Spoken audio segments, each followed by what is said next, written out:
All right, we back. Spill It TV. This is episode number 5. I'm Hoffa, the mogul. We got Sir Draper. What's happening? The hip-hop mogul, super producer, super rapper. You know what I'm I saying? don't think I rap that good. Get the fuck out of here. I'm glad you humble. If anybody don't know this nigga can rap, go out here, just put in Sir Draper or wherever you get your music, and you will see this nigga can rap. He can produce too, so if you need a hot beat, come holler at us. And if you need a hot verse, I am what they call the feature god. I'm the only man getting paid off just features, bro. So holler at me. 1,500, I'll come through and do your shit. If it's out of state and you want me to actually physically be there, then 2,500. But if not, I'll email it to you. So we gonna do something different today. Instead of y'all, everybody do a list about the top 25 rappers and top 10, top 15, top 5. We do top 5, but we gonna give y'all the top 10 best hip-hop albums ever. Now, we don't have a list already put together. We finna make this list right now.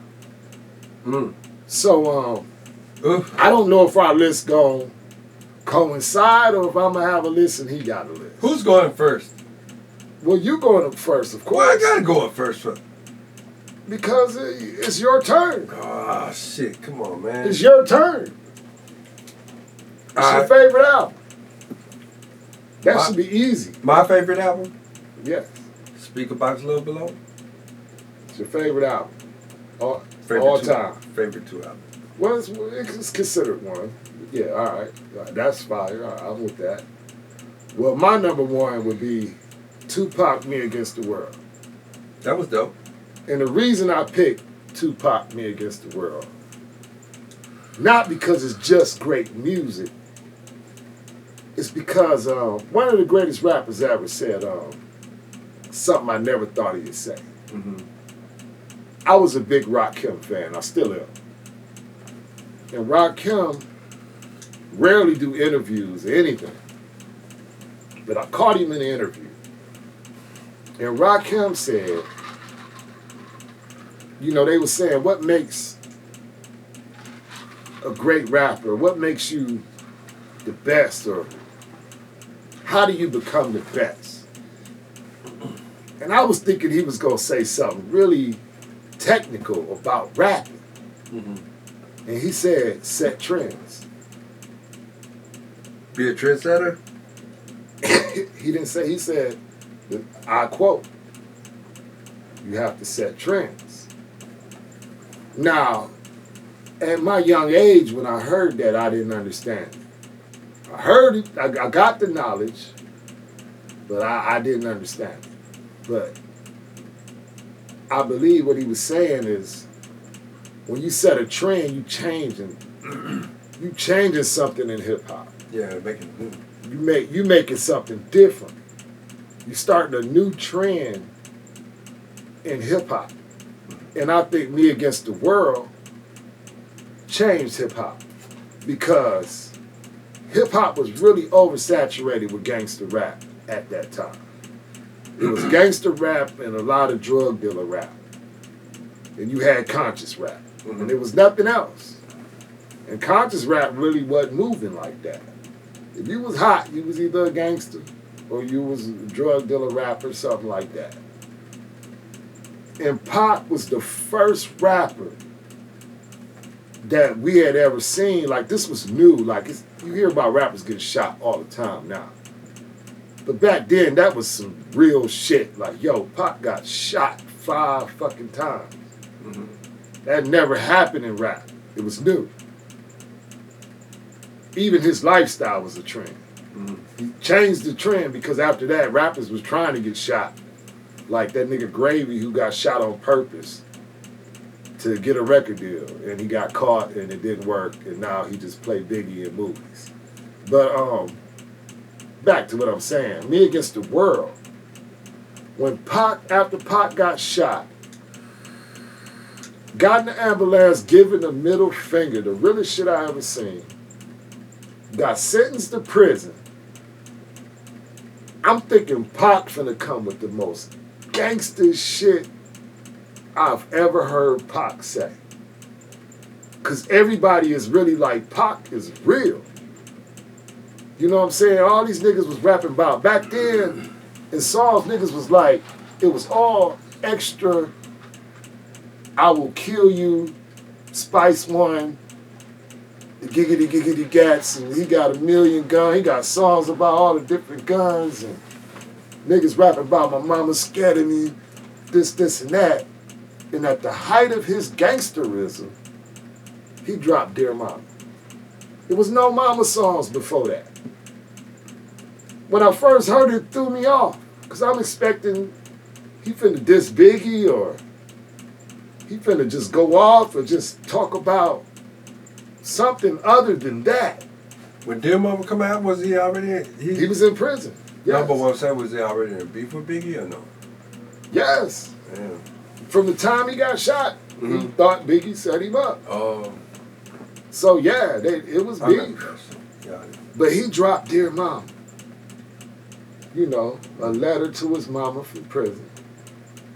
And he bigged up his mama when niggas was shitting on their mamas at the time. It was totally different than anything I ever heard. And then he had the song called So Many Tears that was so vulnerable. He talked about he felt like all his homeboys was fucking his girl. Dum, dum, dum. That hit me close, because I'm a real jealous nigga. I see my girl flirting with a nigga, I think she fucking that nigga too. You know, I may not say nothing, but it's in the back of your mind. Yeah, that sucks. But yeah, but he had songs, I mean, that album, Outlaws, where he talk about how he wanted to kill the judge, and he tell his whole story about getting the prosecutor and everybody, you know what I'm saying? It's just death around the corner. That's the most trend-setting album ever, I think. So I'm going to go with that as number one. So what's your number two? My number two, I can guess your number two. 36 Chambers. Okay. All right. Yeah. I can see that. See that. I mean, that's So why 36 Chambers? because it was the door opening of introduction of just raw hip hop. You know what I mean? With no. It wasn't polished up. It was just rugged. It was rugged. Basement It had a sound. It had its own sound, and at the same time, for me being from Texas, and to relate to that, oh yeah, it was dope. It was man, just raw. It was just I love that album. What they say now, it had a vibe. It had a fucking vibe. Yeah. So that's my number two. And that opened the door for all of them to, you know what I mean? It set a way for boom back niggas to come back. You know what I'm saying? Yeah. Niggas rap like that. Yeah. Because it took away from the West Coast that was really dominating around that time. Yeah. So that's my number two. I got a number three. So after that, my number two is simple. My Beautiful Dark Twisted Fantasy by Kanye West. Kanye West? Okay. That's my number two. I think that changed hip hop. Now, a lot of people don't listen to this album. A lot of people think, Graduation or College Dropout is his best album, which they are phenomenal albums, and they probably gonna make my list. Mm-hmm. But the reason I say My Beautiful Dark Twisted Fantasy is one of my favorite, because creatively, just musically, it's just different. Okay. I heard stories about him taking months on a hi-hat. But you can hear it if you listen to All of the Lights. Like it's perfect. All of the Lights, you think it's only Rihanna singing. And then you find out it's 15 other major stars singing that hook up under there. Everybody layered a little bit lower than the next. Yeah. Who would the fuck would have thought of that? On the song Power, he say, the last bar he say, make my life so exciting. So and it echo out, so exciting, suiciding. He switched it. Cause he said something about jumping out a window or some shit.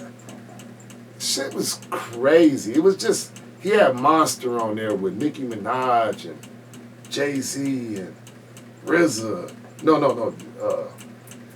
Rick Ross was on that bitch. Okay. Then he had the other song with RZA. One hand in the air. Oh yeah, You don't really care. Two hands in it. That was Swiss, RZA, Jay, Ye, and it's my name. Sci-Fi the Prince. I fuck with him. Atlanta. Shout out to Atlanta. And the way it just was dark. He had the song Devil in the Blue Dress. That's one of my favorites. I think I actually remade that. Dad, no, you remade, you definitely remade Runaway. Because we did it. I did that, but I did the Blue Dress too. Well, I ain't heard it. Oh, yeah. I wouldn't be a part of that if you ain't. I'm on the remix. But yeah, that shit was different. And at the time, and the reason why I give it even more credit, because this when YouTube first started talking about the Illuminati. Nobody had ever heard of it. Niggas that read like me, we heard of it. We knew what it was. But niggas hadn't heard of that shit. And they was putting it on Jay, and they was putting it on Kanye, they was putting it on Puff. And all them niggas was making songs saying, I'm not that. Kanye was like, yes, I am. He embraced it. He was the first one. He made it cool. You know what I'm saying? Fuck it. Yeah, y'all say I'm fucking Illuminati.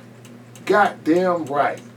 Every song, he was letting you know I'm Illuminati. I'm telling you.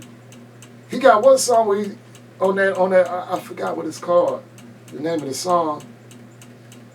He said, she believed in Jesus, but she didn't learn a lot from Satan. Then he just made a cadence. I remember that. Satan.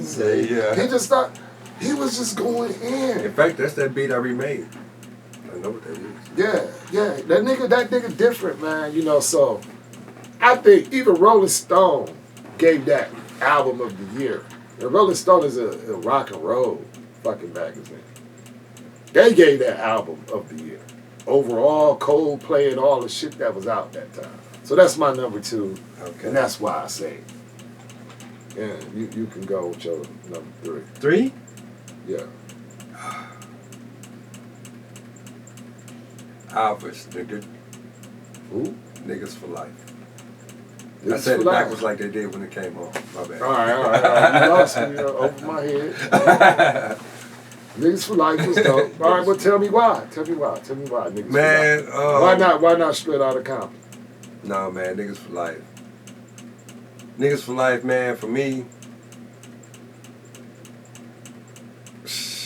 that shit had harmony. It had, they had something to prove. They stepped up their game. Like, Exactly. Straight Outta Compton was Production more of was an different. intro. So the Niggas for Life, it was like a perfect masterpiece. Yeah, that production on there was amazing. It was a fucking masterpiece.